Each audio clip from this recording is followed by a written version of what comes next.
House of Reps ad hoc committee meets President Muhammadu Buhari over CBN-induced cash crunch. Speaker Femi Gbajabiamila criticizes the federal government's disregard for the Supreme Court. Later on the program. Cash on anybody really affecting, I think, not just the downtrodden, what is even the eyebrow in society, not cash on anybody. Honorable Muftau Egberongbe, representing Apapa Federal Constituency of Lagos State, will join us to discuss issues around the CBN cash withdrawal deadline and its associated problems. You're watching the Hala Chambers on TV's News. I am Tijesu Adiri. The House of Reps ad hoc committee on Naira Redesign and cashless policy has threatened to adopt all the instrumentality of the law to ensure that the Central Bank of Nigeria carry out the instructions contained in the presidential broadcast by ensuring the new Naira notes are available and accessible across the country. We have details in this report. The House of Representatives ad hoc committee meets President Muhammadu Buhari and Godwin Emefiele shortly after the presidential broadcast directing the circulation of old 200 Naira notes and to ensure the availability of the new currency. But it is not game over for the ad hoc committee set up by the House Speaker Femi Gbajabiamila to monitor the implementation of the Naira Redesign policy and its associated problems. The committee has even threatened to use all the instrumentality of the law to ensure this time the Central Bank of Nigeria enforces Mr. President's directive.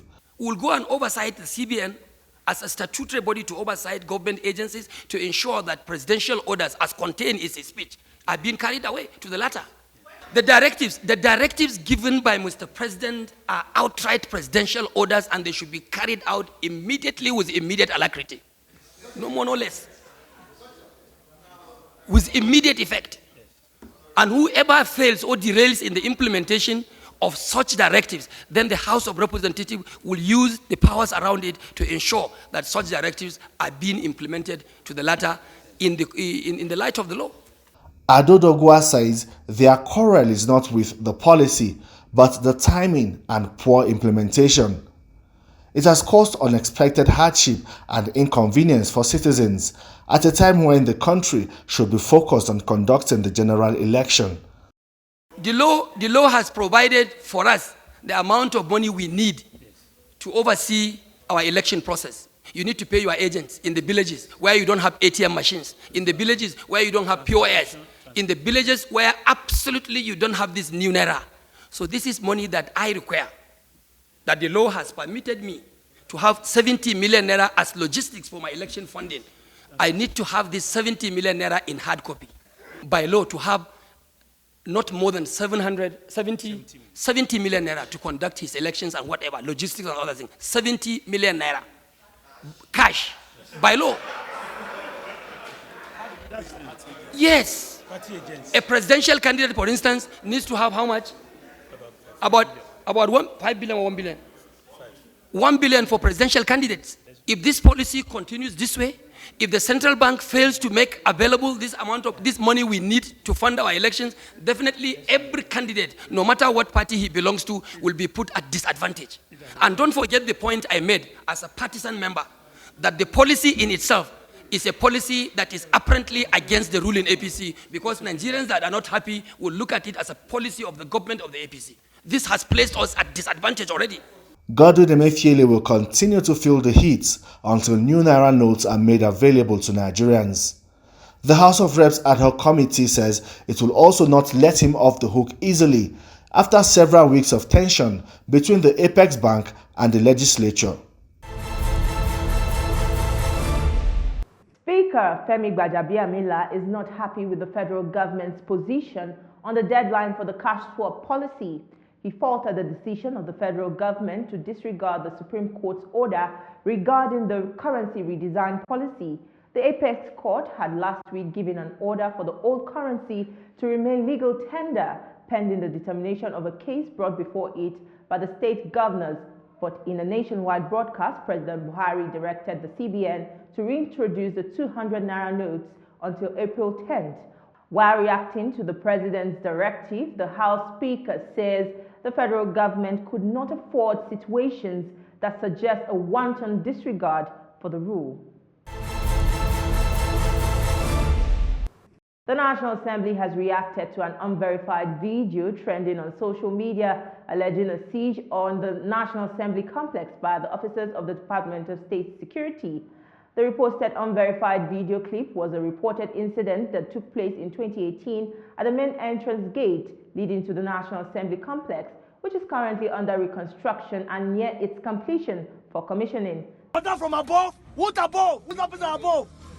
Are they above the God that put them there? Is that what you actually call for? Do you call for this kind of a change?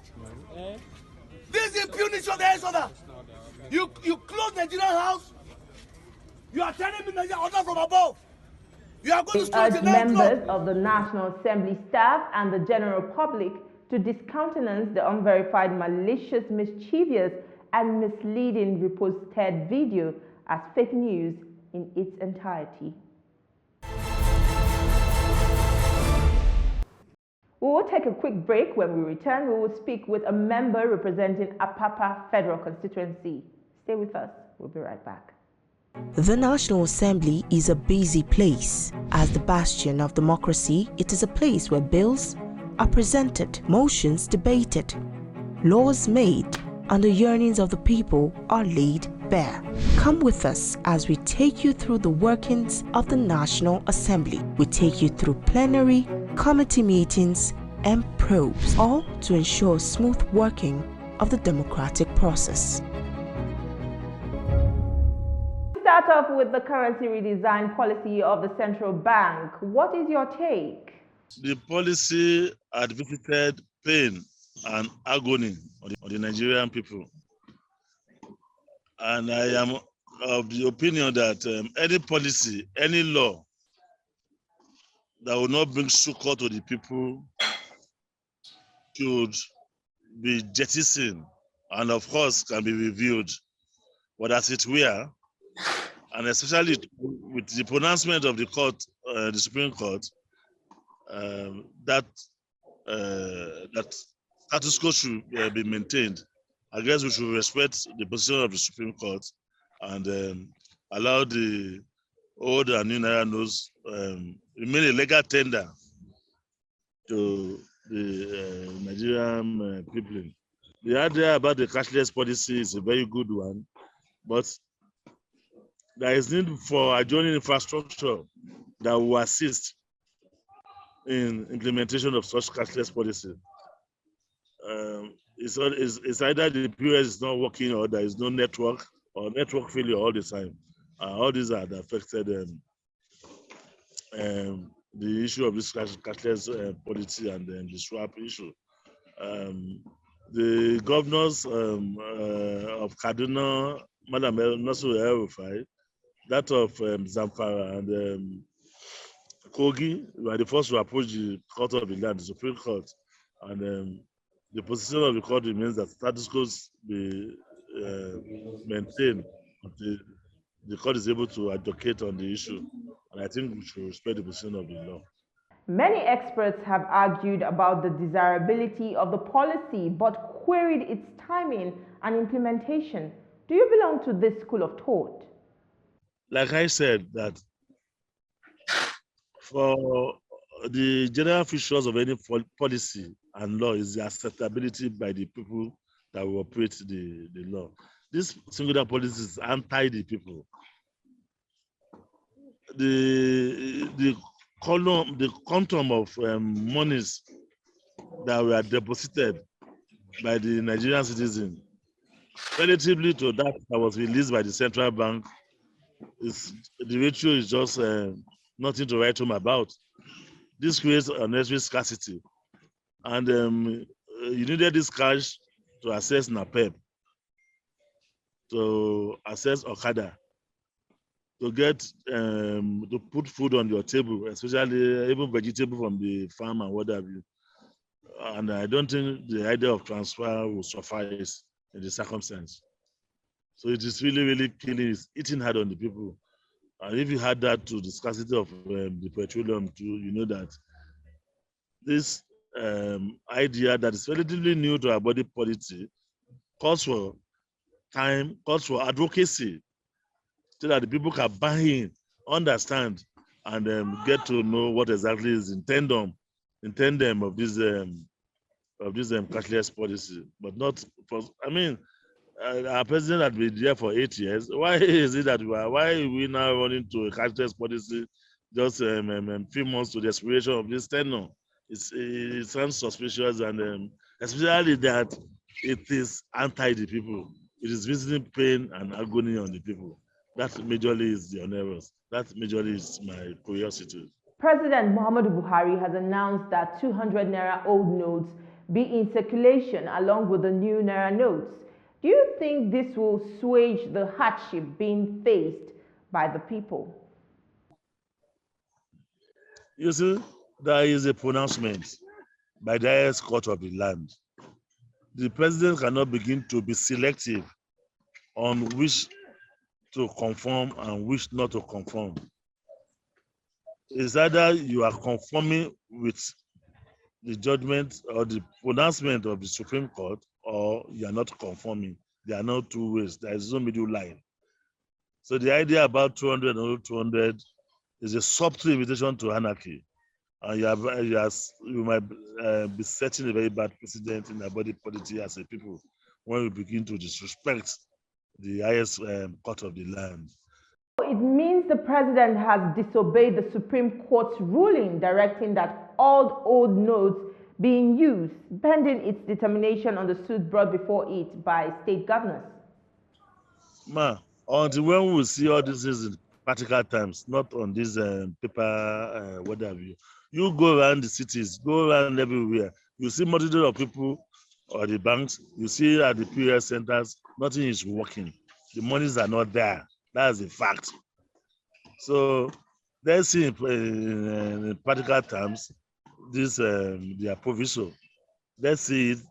Let's assume. Let's see that what they are doing is in pragmatic terms, in practical terms, as it assuage the sufferings of our people.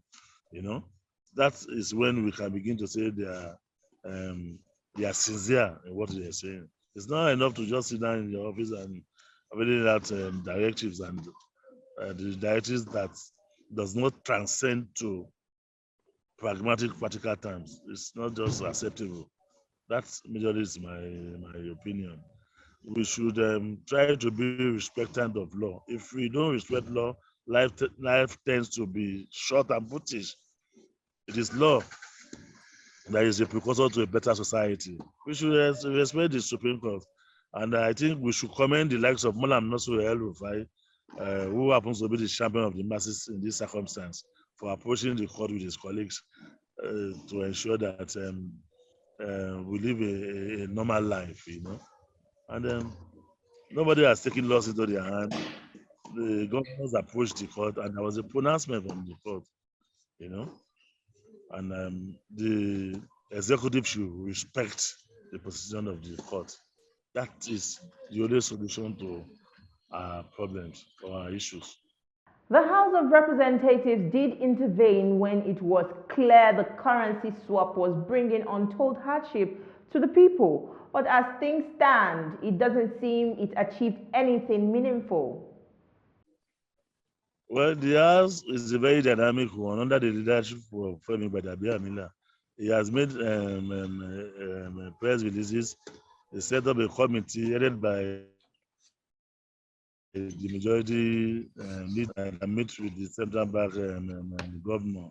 I will continue in that spite. We will not be tired as a people, as a house that is pro the people.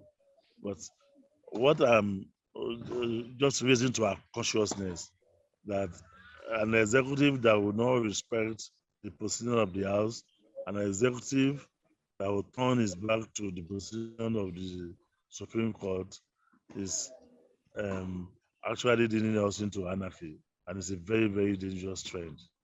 Did you agree with your governor for joining in the suit challenging the federal government's deadline on the currency swap? Absolutely. The governor didn't say that anybody that will not even see that money as a legal tender will be prosecuted. We should not visit pains to ourselves. Let's continue to spend this money since we have the backing of the Supreme Court, so that we will lessen the pain on our people. You know, there is a mutual suspicion amongst our people. They are in pain. They are suspecting that the money is no longer a legal tender. But with the position of the Supreme Court, I can tell you that it remains a legal tender. And my governor had said that anybody that will not respect the law as envisaged by the Supreme Court will be prosecuted.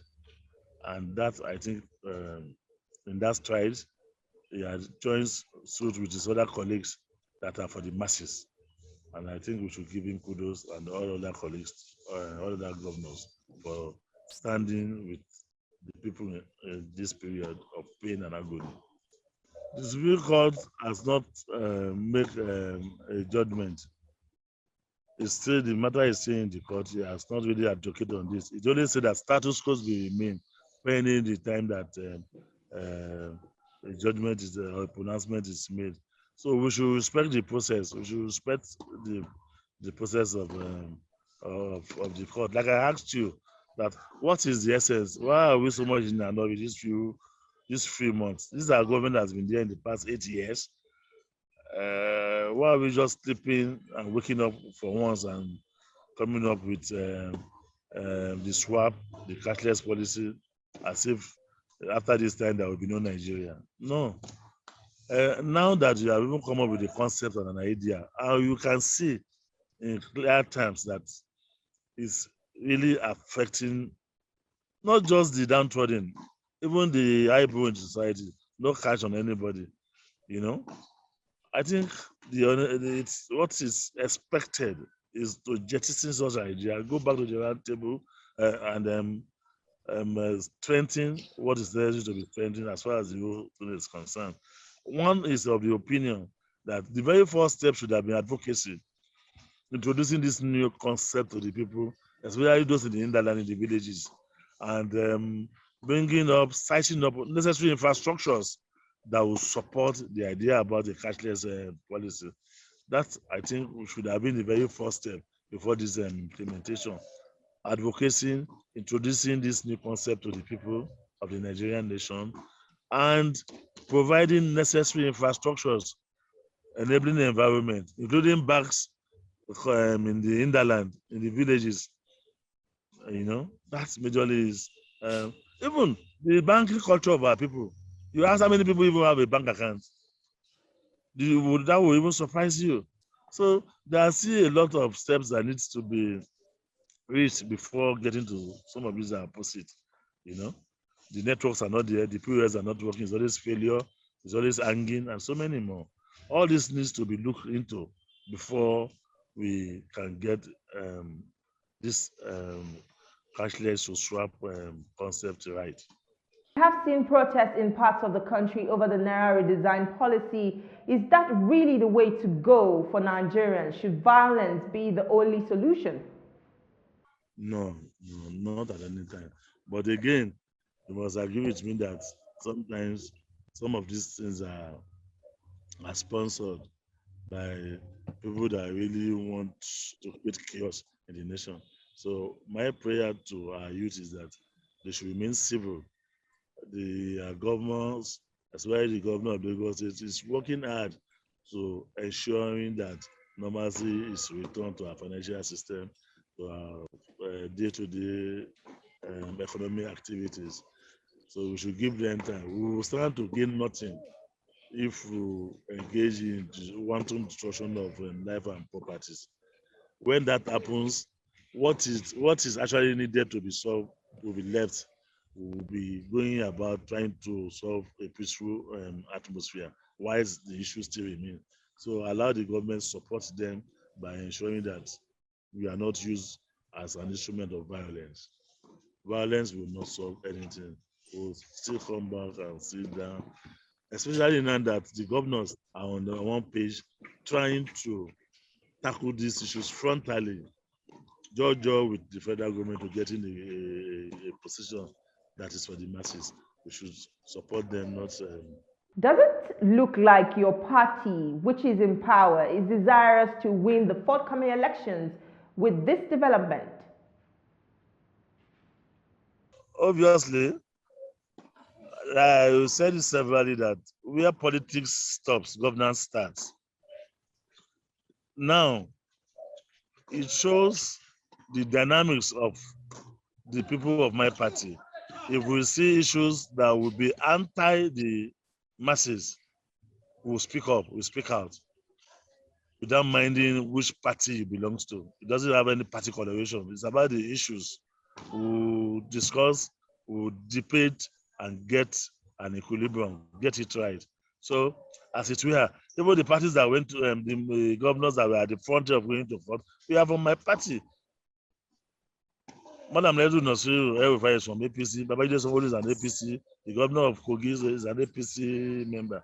So it shows that we are very, very much particular about the people and the people of the Nigerian nation, and not politically inclined. Like I said, where politics stops, governance starts. It is governance that we are discussing now, and not politics. So it will only add value to the chances of my party and the candidate of our party, Ashwaji Bola Ahmed Tinubu. It shows that we will speak up where things are not going right, even when it's from our party, which is good for the Nigerian nation. So tell us about the chances of your party as we go into the elections. Do you foresee the possibility of a runoff? The flag bearer of our party, Ashwaji Bola Ahmed Tinubu, is one that has been tested and trusted.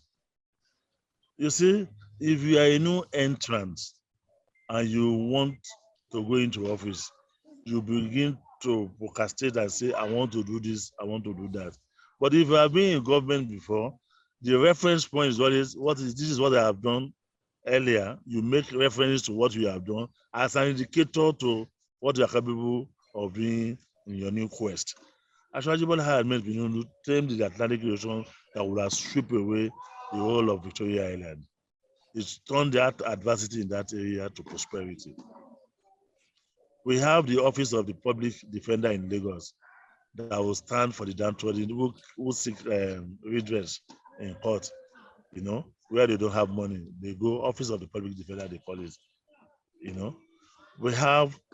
know how Ways used to adorn all the roads of Lagos before the advent of Ashwaji Bola Ahmed Tinubu. Is it the last mile issue? Is it the light rail? I can begin to count and count and count. And his hallmark, the major hallmark of this personality is human capital development, and that majorly is the hallmark of modern day leadership. That is his high point as to any of his colleagues. You can begin to count the number of people that have gone through this man and that are doing well in governance today. And I must be quick to add that Lagos State of over 26-27 million population is a mini Nigeria. And everybody that lives in Lagos go back to their states to, even when it is the festive period and they want to convert what they have seen in the state, and they want such to be replicated. And that is one of the major high points for Ashwaju, that the people of the various states of the Nigerian, the 36 states of the nation, are all, they all habit in Lagos, and they go back home praying that their state is like Lagos, and nobody wants to miss such opportunity. He has what it takes to just replicate what we have in Lagos to the various states of Nigeria, and that gave him an edge. How do you think all these qualities of the APC's presidential candidate are in public glare for the electorate to act upon? That exactly is the point I'm putting to you, that in Lagos State, you have all people of the various states living in Lagos, of Nigeria living in Lagos State. And they have seen the infrastructure. Don't forget, you don't need visa to come to Lagos. They see the essence of good life, new idea of modern city plan, ideal serenity, and so many more. And they go back home every Christmas, every festivity, and they tell the people, see, Lagos has since been a model. Even while I was in Lagos Assembly, I knew most states from the east, from the north, that wants to come and copy, replicate some of the things we are doing in Lagos as a study guide. All these are since sold the personality of Ashaji Ahmed Tinubu to the various states of the federation. So it makes it very, very easy, because the people of those states lives here in Lagos, and they go back home to sing this year in, year out. And now they have the opportunity that this same personality wants to replicate some of this concept, some of this ideology in their various states, come the president of the Federal Republic of Nigeria. So the good works that had been done in the states are spoken for itself. I've heard about cabals in the presidency. Do you think anyone in the villa could be working against the APC? Honestly, the idea of cabal, by my own estimation, is not known to the people. I do not know of any cabal. What I would rather be discussing is the federal government, the state government, the various arms of the government. Those are those that are positionally empowered to move the Nigerian nation. And the incident of cabal, I am not. I don't even believe it exists. I don't. So I wouldn't want to discuss what is not within the confines of the law or the constitutionality. It will form a major cause for distraction on the major issue on the table. Those are issues under the table, and it doesn't do us any good discussing what majorly you cannot substantiate, for instance. That is our program for this week. Do join us again next week for another edition of the program. You can see this episode again on TVC News YouTube channel, and also a repeat broadcast at 7 a.m. on Sunday. Thank you for watching. I am Sujesu Adeoye. See you next time.